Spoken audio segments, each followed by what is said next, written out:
దేవునికి మహిమ కలుగునుగాక.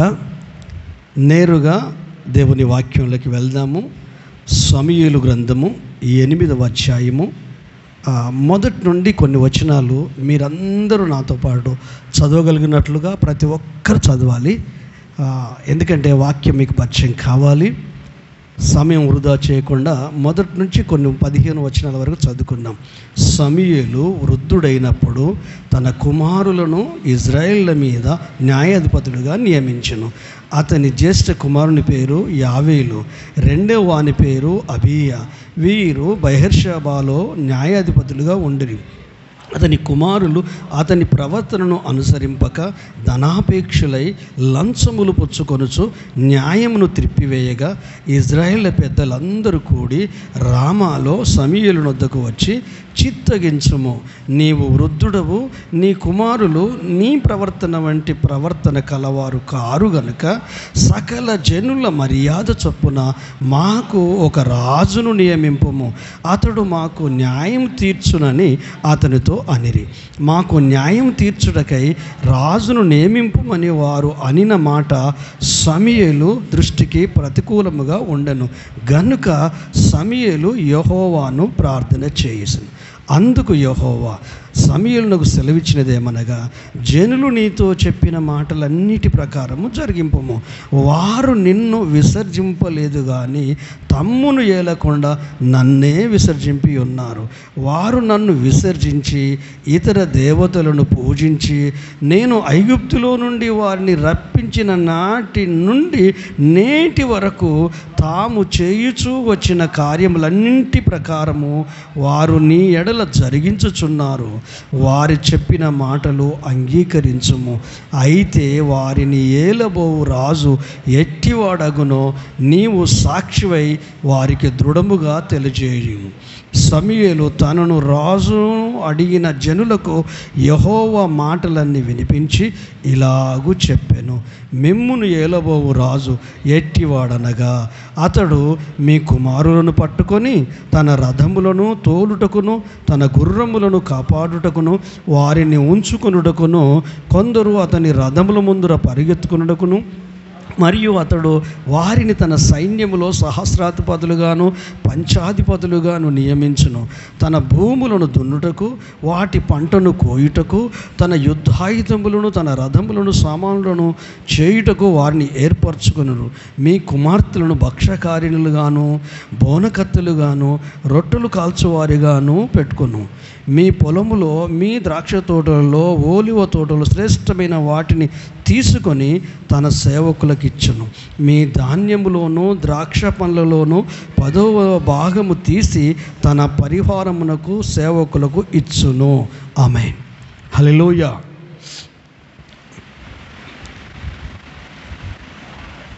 ఈ చదవబడిన వాక్య భాగంలో ఇజ్రాయేల్ ప్రజలు కనిపిస్తారు,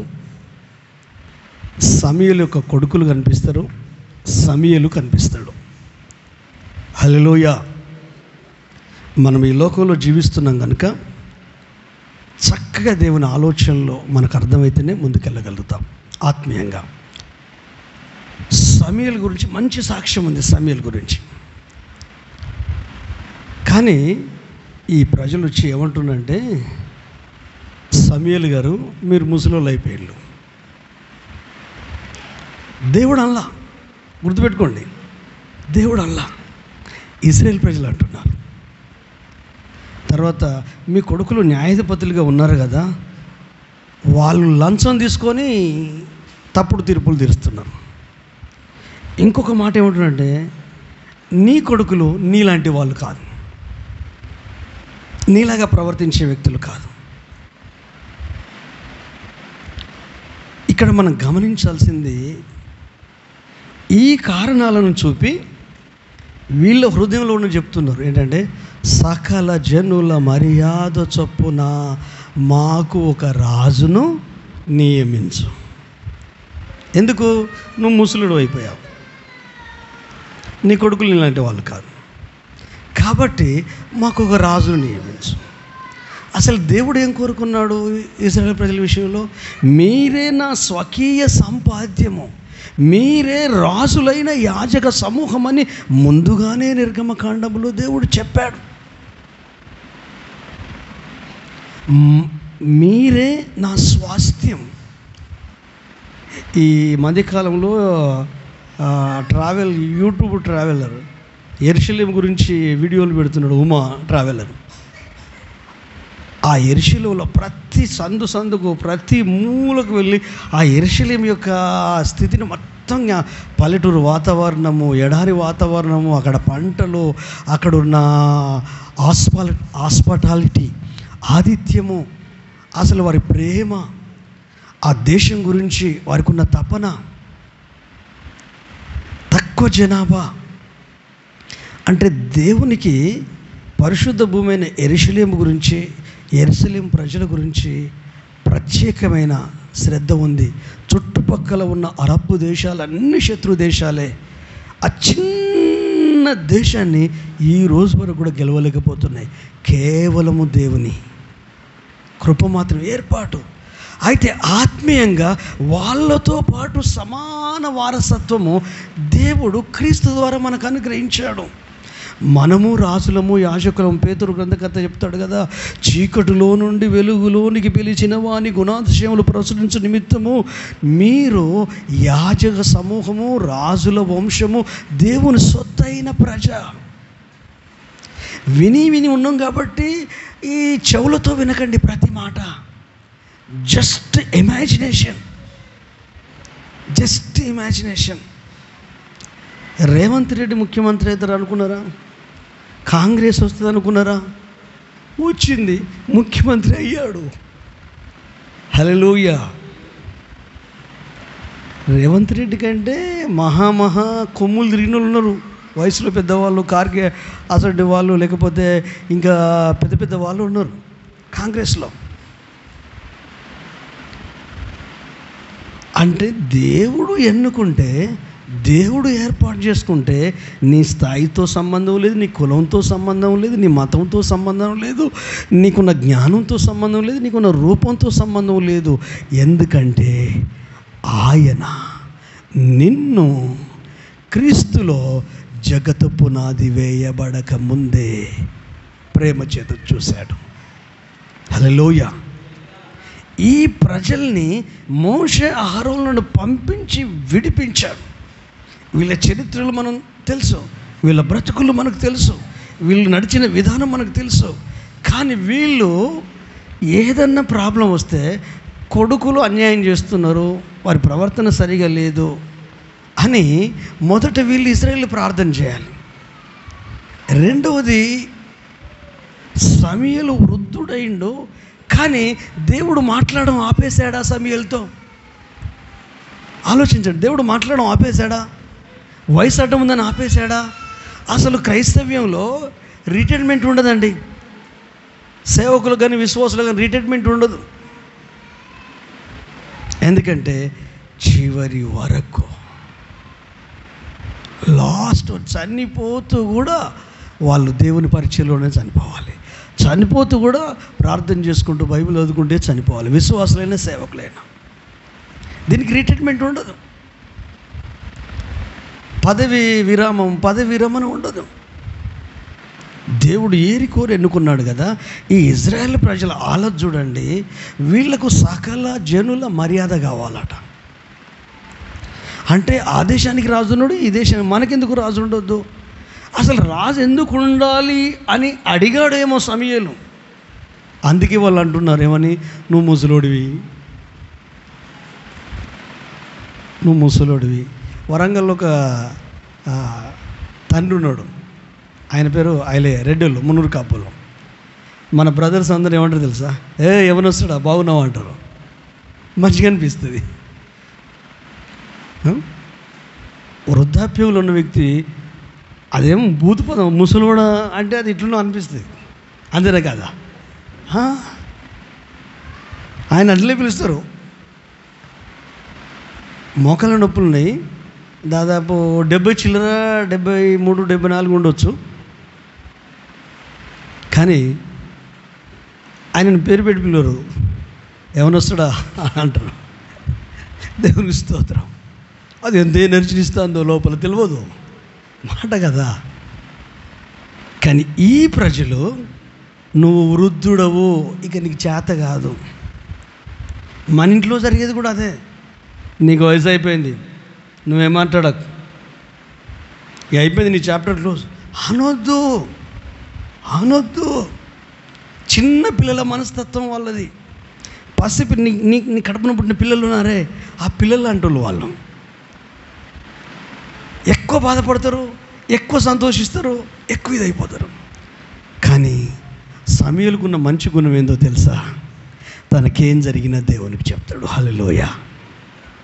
నీకేం జరిగినా నీ దేవునికి చెప్పు. నీకే బాధ కలిగినా, ఏ ఇబ్బంది వచ్చినా, ఏ కష్టం వచ్చినా, ఏ నష్టం వచ్చినా, ఎవరన్నా నిగతాలు చేసినా, ఎవరన్నా నేను అవమానించినా, నువ్వు దరిద్రుడు అన్నా, చాతగానుడు అన్నా, అయ్యా అటువైపు చూడు. అప్పుడు అన్న వ్యక్తుల మీద, ఆ పరిస్థితుల మీద, దరిద్రం మీద మనకు కోపం రాదు. ప్రభువా నువ్వు చూస్తున్నావు. హల్లెలూయా. ప్రార్థిస్తున్నాడు. అచ్చా ప్రార్థన ఏమని చేస్తున్నావు? తన్నన్నందుకు ప్రార్థన చేయట్లేదు. నువ్వు ముసలుడివి, నీ కొడుకులు నీ అసలు వాళ్ళు కాదు, అసలు ఆ విషయమే పట్టించుకోలేదు. నిన్ను ఎవరన్నా ఏదన్నా బాధ పెడితే, నీ భార్యో భర్తో ఫ్యామిలీలో, అసలు నువ్వు అది కాదు. నీకు ఎందుకు బాధపడాలి? అసలు నువ్వు అది కాదు. వాళ్ళ అభిప్రాయం అది, వాళ్ళ ఆలోచన అది. వాళ్ళ ఆలోచన ప్రకారం నీ జీవితం లేదు. వాళ్ళు అనుకున్నట్టు నీ కుటుంబం లేదు, వాళ్ళు అనుకున్నట్టు నీ పిల్లలు లేరు, వాళ్ళు అనుకున్నట్టు నీ గృహం లేదు. అయితే 99.9% మన కొరకు, మన కుటుంబం కొరకు బ్రతకడం కంటే అవతల కొరకే బ్రతుకుతాం. అవతల వారి కొరకు. వాళ్ళు నన్ను ఏమనొద్దు, నా పిల్లల్ని ఏమనొద్దు, నా కుటుంబాన్ని ఏమనొద్దు. దీనివల్ల ఏమవుతుందంటే నిన్ను నువ్వు కోల్పోతావు, నీ జీవితాన్ని కోల్పోతావు. నువ్వు చేయాల్సింది ఎంతో ఉంది దేవుని కొరకు, నువ్వు జీవించాల్సింది ఎంతో ఉంది నీ కుటుంబం కొరకు, నీ పిల్లల కొరకు చేయాల్సిన పనులు ఎన్నో ఉన్నాయి, తలపెట్టాల్సిన కార్యక్రమాలు ఎన్నో ఉన్నాయి, సాధించాల్సిన ఎన్నో ఉన్నాయి, చేయాల్సిన ఎన్నో ఉన్నాయి.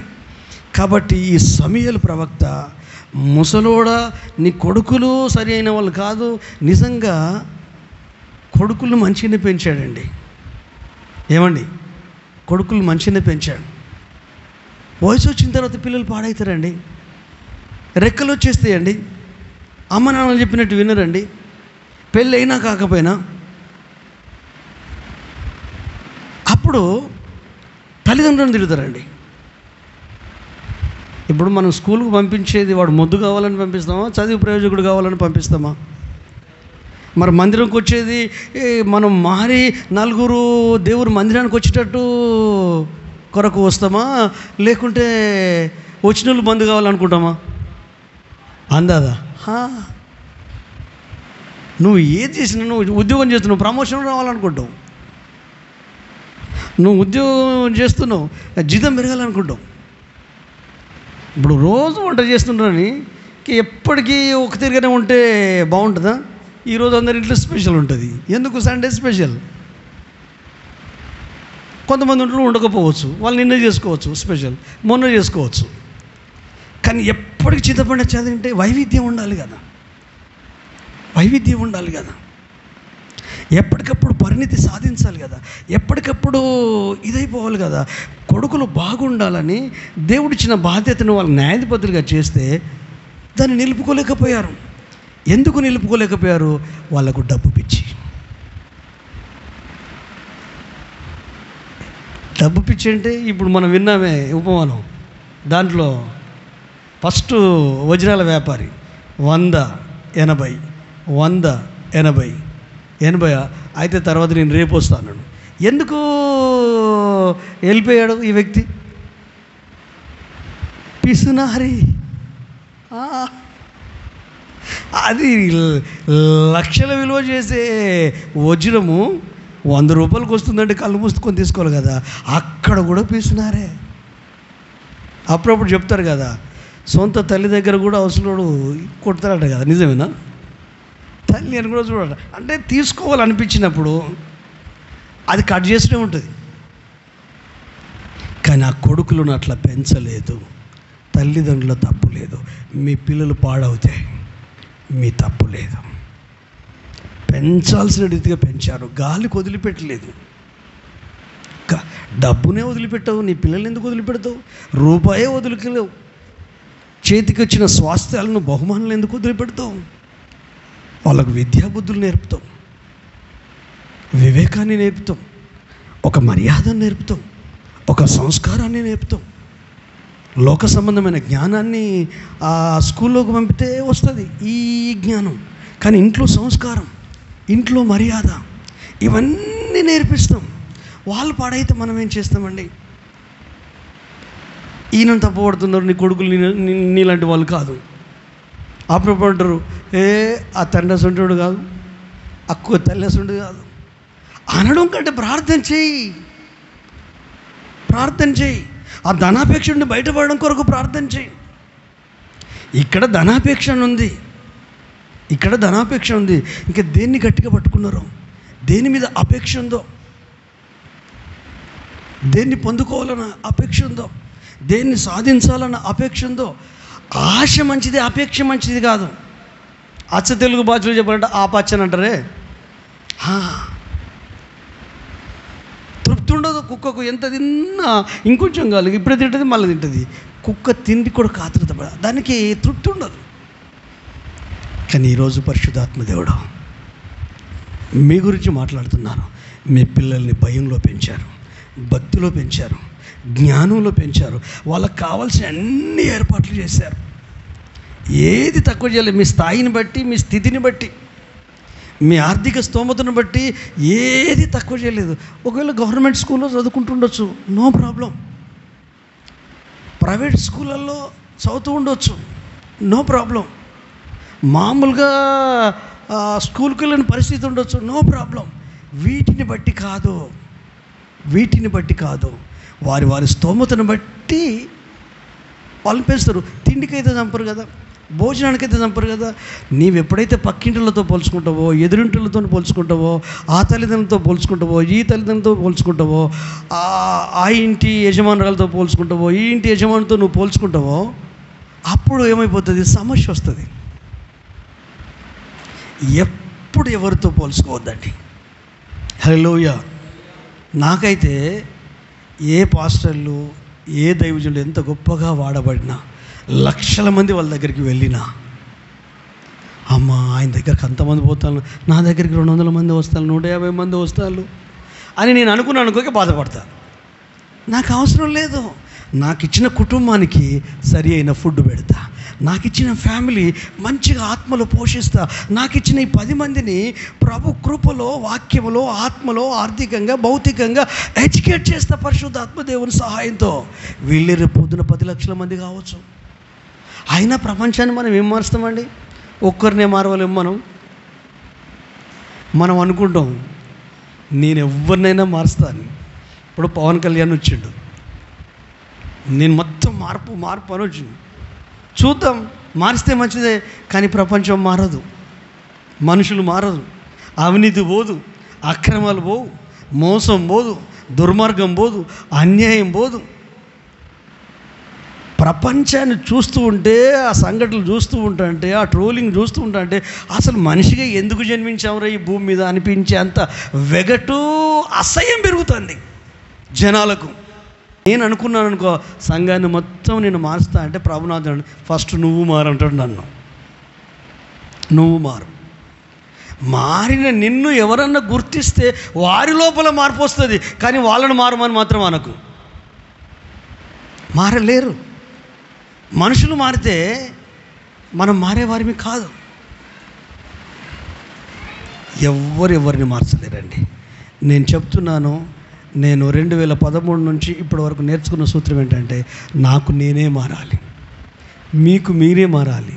మిమ్మల్ని ఎవరు మార్చాల్సిన అవసరం లేదు. మార్చడం కొరకు కండిషన్లు పెట్టాల్సిన అవసరం లేదు, షరతులు పెట్టాల్సిన అవసరం లేదు. నువ్వు ఇది చేస్తే నేను ఇది చేస్తాను, నువ్వు ఇది చేస్తే ఇది ఏదో నీకు ప్రత్యక్షత దొరకాలి. మనోనేత్రములు వెలిగించబడాలా. హల్లెలూయా. మనసు నేత్రములు వెలిగించబడాలా. నీ ఆలోచన వికసించాలా. అప్పుడు అప్పటి వరకు చేంజ్ రాదు. జక్కయ్యని ఎంతమంది మారమన్నా మారాడా అండి? మారలా. బైబిల్లో ఉన్న జక్కయ్య సుంకపు గుత్తదారుడు, పన్నులు వసూలు చేస్తాడు, సమరేయుడు. కానీ లోపల ఎక్కడనో ఒక ఆలోచన వచ్చింది.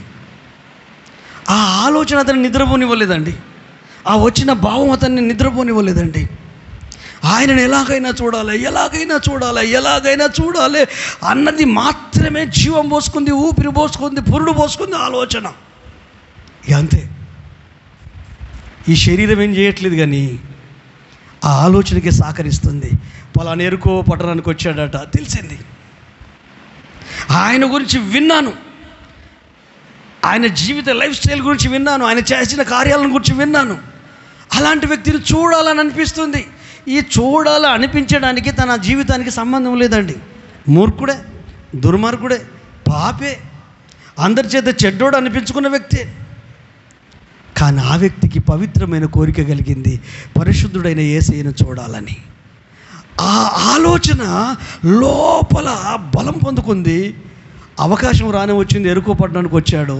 యేసయ్య ఎక్కడికి వెళ్తే అక్కడ జనాలేనా, అసలే పొట్టుడా, నాకంటే చిన్నగా ఉన్నట్టున్నాడు.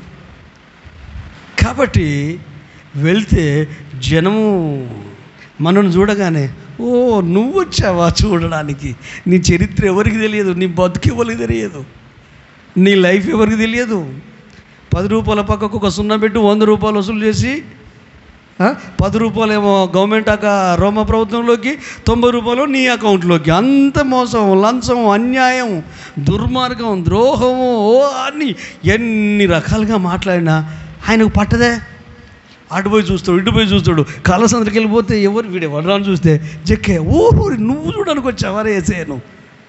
నీ ముఖం ఎప్పుడన్నా అద్దంలో చూసుకున్నావా? నీ రూపం ఏంటి, నీ హైట్ ఏంటి, నీ పర్సనాలిటీ, నీ బతుకు ఆయన కావాల్సి వచ్చిందా? మరి వీనికో ఎనడోనికో హల్లెలూయా. కానీ ఆశ చావలేదు. అది ప్రపంచం నుండి పుట్టింది కాదు, లోకం నుండి పుట్టింది కాదు, కుటుంబం నుండి పుట్టింది కాదు, కష్టాల నుండి, కన్నీళ్ళ నుండి పుట్టింది కాదు, కలవరాల నుండి పుట్టింది కాదు, ఎగతాల నుండి పుట్టింది కాదు, అవమానం నుండి పుట్టింది కాదు, తృణీకారం నుండి పుట్టింది కాదు. కానీ యేసుక్రీస్తును గురించి వింటూ ఉంటే అరే ఇంత మంచి వ్యక్తి, ఆయన స్వభావం తెలుస్తుంది, ఆయన గుణగణాలు తెలుస్తున్నాయి, అయితే ఈయన ఎలా ఉంటాడో నేను చూడాలి అని మేడి చెట్టు ఎక్కారు. అవి మేడి చెట్టు ఎక్కేటప్పుడు ఎన్నిసార్లు కిందకు పైకి పడ్డాడో తెలియదు. ఆయన ఆపడే, పొట్టుడు కదా, చేతులు చిన్నగా ఉంటాయి కదా, ఎక్కడానికి ఇబ్బంది అవుతుంది కదా, మొత్తం పొట్టంతా గిరికపోవచ్చు. నేను అనుకుంటున్నాను ఒకసారి 2 సార్లు ఎక్కుతున్నాడు. ఇదంతా ఎవరికి తెలుస్తుంది? యేసయ్యకు తెలుస్తుంది. హల్లెలూయా. మన లైఫ్ మొత్తం యేసయ్యకు తెలుసు, యేసయ్యకు తెలుసు. నువ్వేం ఆలోచిస్తావో తెలుసు, నువ్వేం మాట్లాడతావో తెలుసు, నువ్వు ఎక్కడికి వెళ్తావో తెలుసు, ఎవరితో మాట్లాడతావో తెలుసు. నీ ప్రతి కదలిక, ప్రతి అడుగు, ప్రతి క్షణము నోటి నుండి రాకముందే, ఆ తలంపు రూపంలో ఉన్నప్పుడే, మాటగా రాకముందే సమస్తము ఆయనకు తెలుసు. ఆయనకు తెలియందంటే ఏమీ లేదు. ఈ చిన్నది కనుక నీకు స్పృహ కలిగితే లైఫ్ మొత్తం ట్రాన్స్ఫార్మ్ అవుతుంది. అది యోసేపుకు కలిగింది, అందుకే ప్రధానమంత్రి అయ్యాడు. హల్లెలూయా. ఆ స్పృహ, ఆ థాట్, అన్నల మీద ద్వేషం లేదు, తన సొంత కుటుంబం మీద మమకారము అనేదేం లేదు. ఎక్కడుంటే అక్కడ అడ్జస్ట్ అయిపోయాడు. కానీ ఆ స్పృహలో ఉన్నాడు. గుంటలో పడేసిన బాధ లేదు, అమ్ముకున్న బాధ లేదు. ఆ సీనియర్స్ జూనియర్గా పనిలో జాయిన్ అయిన ఈయనను టార్చర్ చేసి ర్యాగింగ్ చేసినా బాధ లేదు. మనసు బాధపడదు, హృదయం బాధపడదు. కానీ ఎవరు చూశారు? దేవుడు చూశాడు. మేలు చేసినోడు కూడా మర్చిపోయాడు. కలల భావం చెప్తే వాడు రాజు దగ్గర గిన్నె తీస్తున్నాడు. అరే నీకు జీతం వస్తుంది, డ్యూటీ వస్తుంది, పోయిన డ్యూటీ వస్తుంది, కొంచెం గుర్తు చేసుకొని నా గురించి చెప్పు. నేను అన్యాయంగా జైల్లోకి వచ్చేసాను, నేనేం పొరపాటు చేయలేను, ఆ పనికిరాని నా మీద నేరం మోపి నన్ను జైల్లోకి పంపించేసింది. వాడు కూడా మర్చిపోయాడు. దేవుడు మర్చిపోతే బాధపడు, సంఘం మర్చిపోతే కాదు, సేవకులు మర్చిపోతే కాదు, కుటుంబ సభ్యులు మర్చిపోతే కాదు, ఫ్యామిలీ మెంబర్ మర్చిపోతే కాదు, ఇరుగు పొరుగు వారు మర్చిపోతే కాదు, ఈ లోకంలో ఉన్న ప్రజలు మర్చిపోతే కాదు, ఆత్మీయులు మర్చిపోతే కాదు, నిన్ను రక్షించడం కొరకు పరలోకాన్ని విడిచి ఈ భూమి మీదకి వచ్చి సిలువపై బలియాగమైపోయాడే, ఆ యేసయ్య మర్చిపోతే బాధపడు. సియోను అనుకునుచున్నది నేను మర్చిపోయానని, నేను మర్చిపోలేదు. హల్లెలూయా. నిత్యము నీ ప్రాకారంలో నీ జీవితం, నీ లైఫ్ స్టైల్ నా ఎదుటనున్నది. నాకు రహస్యమైంది ఏది లేదు. గట్టిగా చెప్పలు కూడా ప్రభు స్తుతిద్దామా? హల్లెలూయా. ఒక్కసారి ఆలోచించండి, ఒక్కసారి ఆలోచించండి. ఆయన మర్చిపోయే దేవుడా, విడిచిపెట్టే దేవుడా? జక్కయ్యను చూస్తున్నాడు, అతని తాపన చూస్తున్నాడు, అతని అంతరంగాన్ని చూస్తున్నాడు, అతని ఆలోచనలను ఊహలకున్న బలాన్ని చూస్తున్నాడు. ఎందుకు ఏమో సడన్గా ఒక్క నిమిషం మౌనంగా ఉండన్నాడు. అందరూ మౌనం అయిపోయాను. నాకు కొంచెం దారి ఇవ్వండి అన్నాడు. అందరూ దారి ఇచ్చారు. నేను ఎటువైపు వెళ్తాను, దారి ఇవ్వండి, దారి ఇచ్చాడు. మెల్లగా వచ్చి మేడి చెట్టు కాడ వచ్చాడు. ఈ జనమంతా పిచ్చులై చూస్తున్నారు. మధ్యలో మాటలు బంద్ చేసి మౌనంగా ఉండమన్నాడు, దారుమన్నాడు అని వెళ్ళి వీళ్ళంతా జనమంతా దృష్టి యేసయ్య మీదనే దృష్టి. కానీ ఆయన కన్నుల పైకి ఎత్తాడు.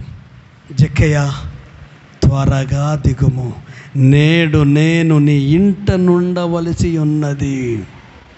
చూస్తే బాగుండు అనుకొని వచ్చాడు. పలాని ప్రాంతానికి యేసయ్య వచ్చాడు, ఆయనను ముట్టుకుంటే చాలు, రోగం బాగైతే చాలు, నా కుటుంబంలో మంచి జరిగితే చాలు అనుకొని వచ్చిన వాళ్ళు ఉన్నారు. వాళ్ళని ఎవరిని పట్టించుకోలేదు. అంతరంగాన్ని చూసే దేవుడు, ఆలోచనలు స్కాన్ చేసే దేవుడు, ఊహలను ఉద్దేశాలను చూసే దేవుడు. గత వారంలో మనం గుర్తు చేసుకున్నాం కదా, 13:22 చదవాల్సిన అవసరం లేదు. అపోస్తుల కార్యము, ఇతడు నా ఇష్టానుసారుడైన మనుషుడు, దావీదును నేను కనుగొన్నాను, అతని వలన నా ఉద్దేశములు నెరవేర్చబడును, అతడు నా హృదయానుసారి. హల్లెలూయా. ఏ డిగ్రీలు కావాలండి, ఏ పట్టలు కావాలండి, ఏ బీకాములు బీఏడీలు కావాలండి లైఫ్ చేంజ్ అవ్వడానికి? ఆయన నీ ప్రతి థాట్ను చూస్తున్నాడని చిన్న ఆలోచన చాలు, లైఫ్ ట్రాన్స్ఫార్మ్ అయిపోతుంది. ఆ స్పృహ. జనాలందరూ కంగారు పడిపోయారు. కుసగుసలు, చెవులు ఊరుకుంటున్నాడు. అరే వీడు పాపి కదా, ఈయన పవిత్రుడు కదా, పరిశుద్ధుడు కదా, దేవుని కుమారుడు కదా, వీనితో దోస్తానేంది, వీనింటికి పోవడం ఏంటి? మరి ఇంతమంది గంటల తరబడి ఈయన కొరకే వచ్చాం కదా, మమ్మల్ని పట్టించుకోడు ఆయన, మా మీద శ్రద్ధ లేదు ఆయనకు, మా ఊసే లేదు, అన్ని పనులు వదిలిపెట్టుకొని వచ్చేసాం. మీరేమని అనుకుంటారా బాబు? ఇతని ఆలోచన అతని ఇంట్లో ఉండేటట్టు చేసింది. ఇతని ప్రయాసం, నన్ను చూడాలన్న ఆరాటం, నేను కనిపించాలన్న జిజ్ఞాస, ఒక పోరాటం లాగా పోరాడుతూనే ఉన్నాడు. మనుషులతో పోరాడుతున్నాడు, పక్కలతో పోరాడుతున్నాడు. చూడడానికి ఎవరు అంత అడ్డుబండలుగా ఉన్నారు, మనుషులు అందరూ ఆటంకాలుగా ఉన్నారు, పరిస్థితులన్నీ ఆటంకాలుగా ఉన్నాయి. అయినప్పటికీ చూడాలన్న ఆశ చనిపోక చెట్టెక్కడానికి సకల ప్రయత్నాలు చేసి మొత్తం మీద చెట్టెక్కాడు. అగో అది మిమ్మల్ని అందరూ వదిలిపెట్టి ఆయన దగ్గరికి వెళ్ళేటట్టు చేసింది. హల్లెలూయా.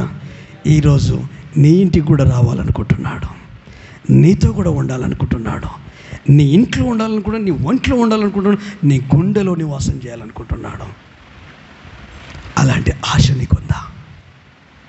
అలాంటి స్పృహ నీకు కలుగుతుందా? నువ్వు చూడు, ఈ రోజు నుండి నీ ఇల్లు ఒక చిన్నపాటి పరలోకంగా మారుతుంది. నువ్వెక్కడ పనిచేస్తే అక్కడ ఉత్సాహం వాతావరణం వస్తుంది, నువ్వెక్కడ పనిచేస్తే అక్కడ ఆనందం ఉంటుంది, నువ్వెక్కడ పనిచేస్తే అక్కడ ఎనర్జీ ఉంటుంది. కొంతమంది పనిచేసేవాళ్ళని చూడండి, మిగతా టైం అంతా నార్మల్, ఆ వ్యక్తి రావడంతోనే ఎనర్జీ వచ్చేస్తుంది. కింద ఉన్న వాళ్ళందరికీ ఎనర్జీ వచ్చేస్తుంది, వాళ్ళు ఏం మాట్లాడకపోయినా ఎనర్జీ వచ్చేస్తుంది. ఎందుకంటే ఆ వ్యక్తి ప్రజెన్స్ అంత ఉత్సాహాన్ని ఇస్తుంది, అంత ప్రోత్సాహాన్ని ఇస్తుంది, అంత బలాన్ని ఇస్తుంది, అంత శక్తిని ఇస్తుంది. ఆ ప్రజెన్స్ అంతా దేవుని వల్ల కలిగేది. హల్లెలూయా. దేవుడు చెప్పాడు, సమూయేలు నువ్వు నాకు ప్రార్థన చేస్తున్నావు, చెప్పు. వాళ్ళు అనుకున్నట్టు వాళ్ళు నన్ను విసర్జించారు, నిన్ను కాదు, నువ్వేం బాధపడకు, నన్నే కాదనుకున్నారు. ఎర్ర సముద్రం పాయలు చేసిన నన్ను కాదనుకున్నారు. బండ నుండి నీళ్ళు ఇచ్చిన నన్ను కాదనుకున్నారు. ఆరోగ్యాన్ని ఇచ్చి ఆయుష్ని పొడిగించి మరణం కొట్టివేసిన నన్ను కాదనుకున్నారు. వాళ్ళ మనసులో చోట్లేదు, వాళ్ళ ఆలోచనలో చోట్లేదు, వాళ్ళ హృదయంలో చోట్లేదు, వాళ్ళ గుండెల్లో చోట్లేదు, వాళ్ళ అంతరంగంలో చోటు. వాళ్ళ నిలువెల్ల నిండు ఉన్నది ఏంటంటే పక్కోడికి రాజు ఉన్నాడు, పక్క దేశానికి మాకు రాజు ఉండాలి, రాజే మమ్మల్ని వెళ్ళాలి, రాజే మమ్మల్ని. నిజంగా మనుషులు ఎప్పుడైనా చూడండి, దేవుడు నన్ను కంట్రోల్ చేయాలనుకోడు, కానీ మనుషులు నన్ను కంట్రోల్ చేయాలనుకుంటారండి. అది ఎందుకు అర్థం కాదు ఇప్పటికీ. మనిషి కూడా నేను కంట్రోల్ చేయాలి.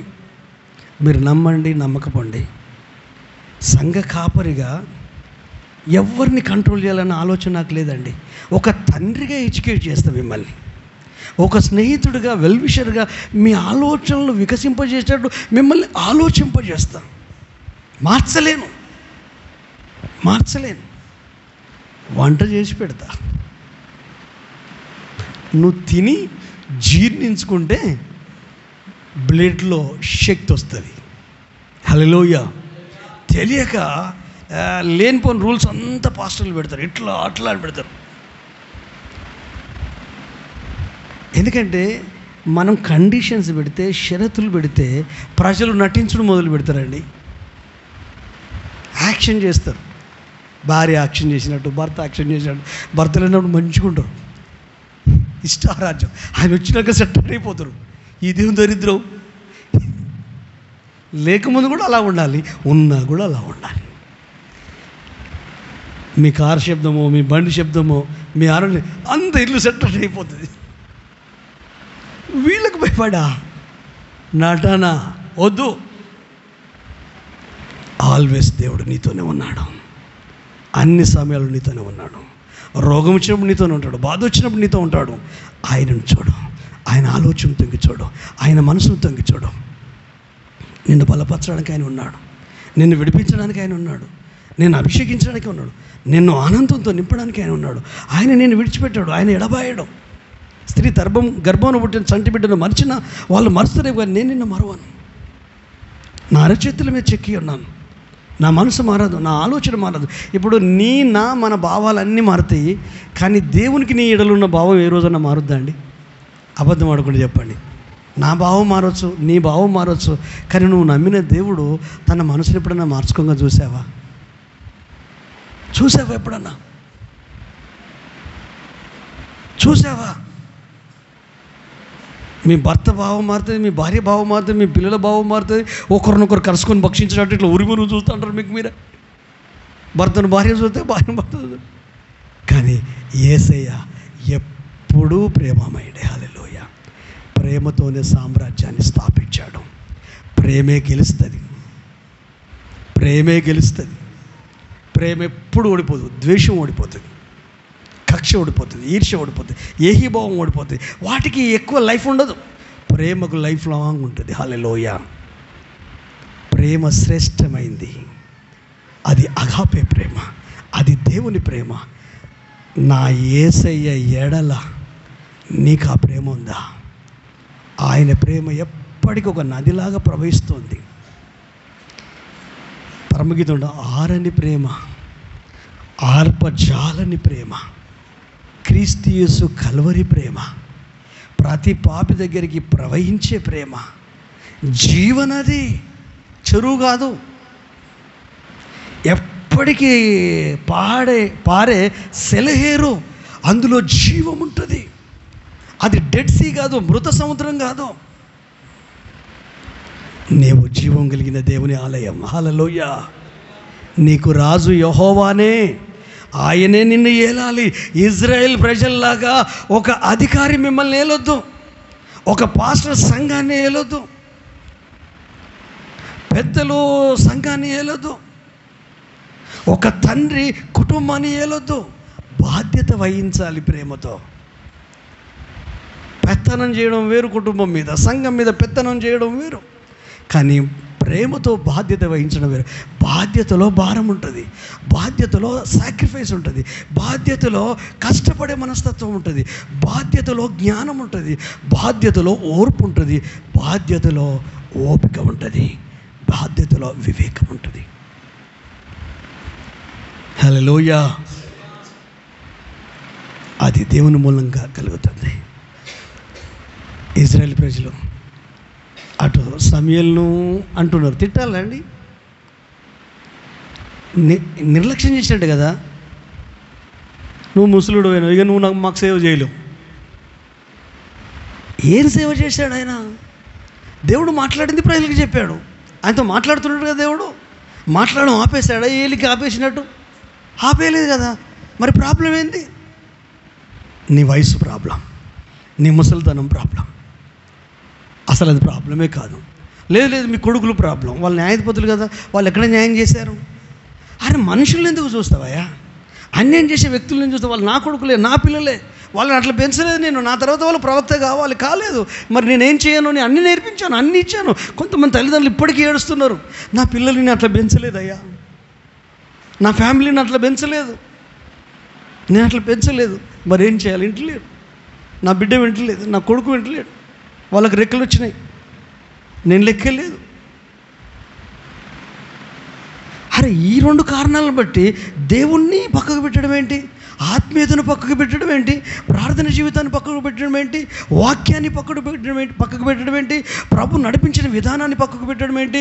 గతంలో దేవుడు చేసిన కార్యాలను పక్కకు పెట్టడం ఏంటి? అక్కడ ఒక మాట ఉంటుంది, నాటి నుండి నేటి వరకు. ఆ మాట ఒకటి చదివి నేను ముగింపులోకి వస్తాను. అది ఎన్నో వచ్చిన ఒక్కసారి మీకు ఐడియా ఉంటే నాకు చెప్పండి. 8వ వచనమా? 8వ వచనమా? ఓకే. వారు నన్ను విసర్జించి ఇతర దేవతలను పూజించి నేను ఐగుప్తులో నుండి వారిని రప్పించిన నాటి నుండి నేటి వరకు తాము చేయుచూ వచ్చిన కార్యములన్నింటి ప్రకారము వారు నీ ఎడల జరిగించుచున్నారు. వారు చెప్పిన మాటలు అంగీకరించమని సమూయేలుకు చెప్తున్నాడు. ఇది ఇప్పటి సమస్య కాదు, ఆదామవ్వ దగ్గర నుంచి సమస్య. ఈరోజు అందరి మనుషుల సమస్య కాదు, అక్కడి నుండి సమస్య, అక్కడి నుంచి ప్రాబ్లం. ఎందుకంటే ప్రతి మనిషిలో ఆదాము స్వభావం ఉంటుంది, ప్రతి వ్యక్తిలో ఆదాము స్వభావం ఉంటుంది. ఐగుప్తు నుంచి విడిపించిన నాటి నుండి చేసిన మేలను మర్చిపోయి వాళ్ళ స్వభావాన్ని మార్చుకోలే. విగ్రహాలు పూజించారు. వాళ్ళు చేయాల్సింది అన్నీ చేస్తున్నారు, వాళ్ళు అనుకున్నది చేస్తున్నారు, ఏది చేయాలని అది చేస్తున్నారు, మళ్ళీ ప్రార్థన చేస్తున్నారు.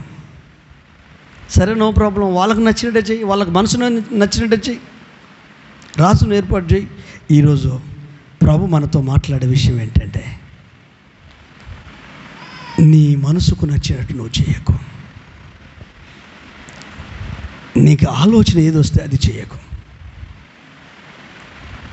నీ ఆలోచన మీద, నీ హృదయం మీద, నీ శరీరం మీద అధికుడైన ప్రభు ఉన్నాడు కదా, క్రీస్తు ఉన్నాడు కదా, పరిశుద్ధాత్మ దేవుడు ఉన్నాడు కదా. ఖచ్చితంగా మీరు ఆయన అధికారానికి ఒప్పుకోండి, ఆయన ఆలోచనకు సరెండర్ అయిపోండి. విధేయతను మించిన బ్లెస్సింగ్ ఈ ప్రపంచంలో ఎక్కడ లేదండి. జస్ట్ లోబడడం అంత ఇబ్బంది కాదండి. నీ మనసు పని చేస్తేనే నీకు లోబడబుద్ధి కాదు. ఆ మనసును ప్రభుకి ఇచ్చేసి, అదేదో పాత పాట ఉందిగా, మారాలి నీ మనసే మారాలి, మారిన మనసు దేవునికి ఇస్తే ఫలితం. ఇదమా లోజ్యం. ఎవరికి వారు కళ్ళు మూసుకోండి, అందరినీ మర్చిపోండి. మందిరంలో ఎవరెవరు ఉన్నారో అందరిని మర్చిపోండి, నన్ను మర్చిపోండి, మిమ్మల్ని మీరు కూడా మర్చిపోండి. నీవు యేసయ్య ఎదుట ఉన్నావు. నీ కుటుంబాన్ని ఆయన ప్రేమిస్తున్నాడు, నీ ఫ్యామిలీని ఆయన ప్రేమిస్తున్నాడు, నీ ఇంటిని ఆయన ప్రేమిస్తున్నాడు, నీ చేతి పనిని ఆయన ప్రేమిస్తున్నాడు. నిన్ను దీవించాలనుకుంటున్నాడు, నిన్ను ప్రత్యేక జనంగా మార్చాడు, నేను అభిషేకించాడు, నేను ఆశీర్వదించాడు, నేను ఎన్నుకున్నాడు. నీ లైఫ్లో మనిషి ఆత్మ పనిచేద్దాం, మనిషి స్వభావం పనిచేద్దాం, మనిషి ఆలోచన పనిచేద్దాం అనిపిస్తుంది. అప్పుడప్పుడు దైవికంగా ఉన్న దాంట్లో ఉన్నంత ఆనందం, ఆత్మలో ఉన్నంత అభివృద్ధి, దేవునికి లోబడినప్పుడు ఉన్నంత నెమ్మది ఈ ప్రపంచంలో డబ్బులు దొరకదు, భార్యాభర్తలలో దొరకదు, పిల్లలలో దొరకదు. ఇవి క్షణికాలికమైన ఆనందాలు, ఇవి తాత్కాలిక ఆనందాలు. నిత్యానందాలు, నిత్యం ఉండే ఆనందాలు అవి నువ్వు అనుభవించాలంటే ముసలివాడైన సమూయేలును చూడకు. సమూయేలు మంచి ప్రవక్త, నిస్వార్థంగా సేవ చేసే వ్యక్తి. ఎప్పుడైనా సమయం ఉన్నప్పుడు అతని ప్రసంగం చెప్తాను. 12వ అధ్యాయంలో అతని ప్రసంగం. ఆయన ఎంత నీతిగా జీవించాడో, ఎంత యథార్థంగా బ్రతికాడో. అలాగో నీవు నీ పిల్లల కొరకు, నీ కుటుంబం కొరకు, సమాజంలో, సంఘంలో అంతే నీతిగా, అంతే నిజాయితీగా బ్రతుకుతున్నావు. ఇతరులు గౌరవించాలని ప్రాకులాడట్లేదు, ఇతరులు గుర్తించాలని కోరుకోవట్లేదు, ఇతరులు గౌరవించాలని కోరుకోవట్లేదు. కానీ నా దేవుని సన్నిధి నేను అనుభవించాలా, నా ఇంట్లో అనుభవించాలా, నేను పనిచేసే స్థలంలో అనుభవించాలా, నా స్నేహితుల మధ్య అనుభవించాలా, నా బంధువుల మధ్య అనుభవించాలా.